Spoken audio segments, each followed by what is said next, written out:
भाई साहब, हमारे देश में अगर आपको धैर्य यानी पेशेंस की ट्रेनिंग लेनी है तो किसी हिमालय के आश्रम में जाने की जरूरत नहीं है। बस भारत का कोई भी सरकारी एग्जाम फॉर्म भर दीजिए, सिस्टम आपको जीते जी मोक्ष का रास्ता दिखा देगा। कल सुप्रीम कोर्ट से लेकर हमारे महान सीबीएसई बोर्ड तक वे तमाशे हुए हैं कि देखकर आपकी रूह कांप जाए और हंसी भी आएगी कि हम किस सिस्टम के भरोसे बैठे हैं। शुरुआत करते हैं देश के सबसे बड़े मेडिकल एग्जाम नीट से। 3 मई को पेपर हुआ, 12 मई को पता चला कि पेपर तो पहले ही मार्केट में लीक होकर बिक रहा था। सीबीआई जांच बैठ गई और एग्जाम कैंसिल करना पड़ा। चलिए, यहां तक तो लगा कि शायद बच्चों को इंसाफ मिलेगा, लेकिन कल कुछ लोग सुप्रीम कोर्ट पहुंचे कि हुजूर, ये जो 21 जून को दोबारा एग्जाम होने जा रहा है, इसे पेन एंड पेपर मोड की जगह कंप्यूटर बेस्ड यानी ऑनलाइन करा दो, ताकि दोबारा पेपर लीक का रायता ना फैले। लेकिन हमारे माननीय सुप्रीम कोर्ट ने क्या कहा?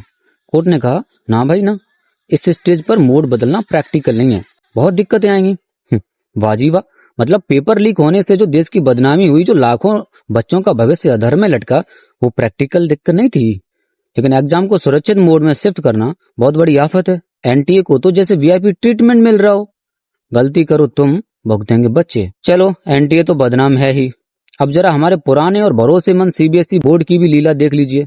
क्लास 12 का रिजल्ट आया, इतिहास का सबसे कम पासिंग परसेंटेज आया, 85%। चलो, बच्चे कम नंबर लाए होंगे, लेकिन हद तो तब हो गई जब बोर्ड ने खुद माना कि उन्होंने करीब 20 केसों में आंसर शीट ही मिक्सअप कर दी। मतलब राम की कॉपी श्याम को और श्याम की कॉपी घनश्याम को। इसके बाद लगभग 4.5 लाख बच्चों ने अपनी कॉपियों की रीचेकिंग के लिए अप्लाई कर दिया। बोर्ड ने कहा था कि 1 जून को हम रीवैल्यूएशन पोर्टल दोबारा चालू कर देंगे।